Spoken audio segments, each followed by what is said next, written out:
একমাত্র ছাত্র সংগঠন যারা বাংলাদেশে মাদক নিয়ন্ত্রণে সবচেয়ে বেশি শক্তিশালী ভূমিকা পালন করছে। এরা আপনার এই যে ছোট থেকে মানুষগুলোকে গড়ে তোলে, এই জিনিসটা যদি না করা হতো বাংলাদেশে, আজকে বাংলাদেশে ইসলামের নাম নেওয়ার মতো কোনো লোক থাকতো না। এটা কি বিশ্বাস করেন আপনারা? এদেরকে প্যাট্রোনাইজ করেন, এদেরকে আর্থিকভাবে সাহায্য করেন, এদেরকে বিভিন্ন ভাবে তার শক্তিশালী করেন, কোনো ক্ষমতা পাওয়ার জন্য না, আল্লাহর নির্দেশ পালন করার জন্য। আপনি যদি তাদেরকে সহযোগিতা করে শক্তিশালী করতে পারেন, তাদের দ্বারা বাংলাদেশের মাদক নিয়ন্ত্রণ হবে বহুগুণে বেশি। আমি কিন্তু এটা কোনো পক্ষপাতের কথা বললাম, দেশের স্বার্থে বললাম, আমি ছাত্র শিবিরের পক্ষ হয়ে কথা বলছি না। এখানে বলছি তাদের যে দায়িত্ব পালন করছে বিশ্ববিদ্যালয়গুলোতে, যারা যেখানে সংসদ নির্বাচিত হয়েছে, সেখানে একটা অবস্থাগুলো দেখুন। কোন হলে এখন কি আর মাদক আসর বসে? কেন আপনারা বলেন না? সাংবাদিক বাইরে কেন কথাগুলো বলেন না? এই সত্য কথাগুলো তুলে ধরেন না কেন? তাদের কারণে আজকে বিশ্ববিদ্যালয়গুলোতে মাদকের পরিবেশ নাই। এই জিনিসটা যদি প্রত্যেকটা বিশ্ববিদ্যালয়, প্রত্যেকটা আপনার কলেজ, স্কুলগুলোতে জারি করা যায়, তাহলে কি দেশে মাদক থাকবে? এইভাবে করেন আপনারা।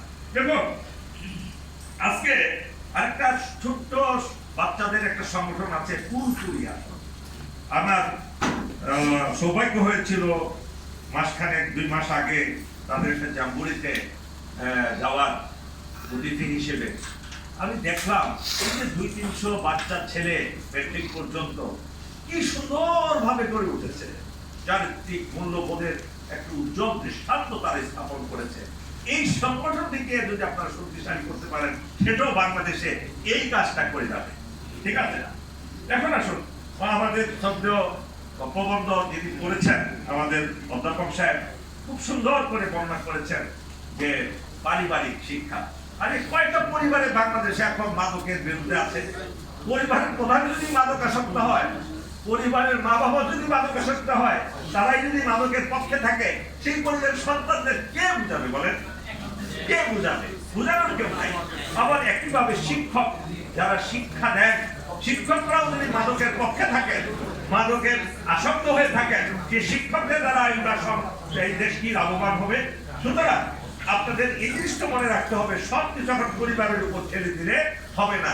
যে শিক্ষকরা ক্লাসে ঢুকে আসসালামু আলাইকুম বলতে দ্বিধাবোধ করে, লজ্জা পায়, তাদেরকে দিয়ে আপনি কি আদর্শ শিখাবেন? পারবেন না।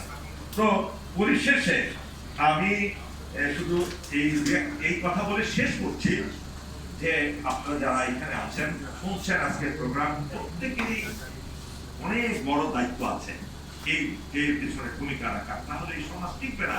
আমাদের আজকে মনে রাখতে হবে এই কথা, আমরা এমন একটা প্রতিবেশী দেশ দিয়ে আমরা আক্রান্ত, যে প্রতিবেশী দেশ তাদের ফেন্সিডিলের কারখানা বানিয়েছে সব আমাদের এই বর্ডার এরিয়াতে। এটা কি জানেন আপনারা? জানেন কেন? তারা চায় আমাদের জাতি মাদকাসক্ত হোক। ইয়াং জেনারেশন মাদকাসক্ত হলে তারা এই দেশটাকে আর দখল করার প্রয়োজন হবে না। হ্যাঁ, ওই যে আমি যদি ফ্রি দুধ পাই, গরু কেনার দরকার আছে? দরকার নাই। তাদের দেশ দখল করার দরকার নাই। দেশ দখল করতে তাদের যে পরিমাণ টাকার প্রয়োজন হবে, তার 1000 ভাগের 1 ভাগ খরচ করে যদি এই দেশের ইয়াং জেনারেশনকে মাদকাসক্ত করা যায়, তাহলে কি তারা সেটা করবে না? করবে তো। সেই ব্যাপারে আপনারা সাংবাদিকরা সচেতন ভূমিকা পালন করেন।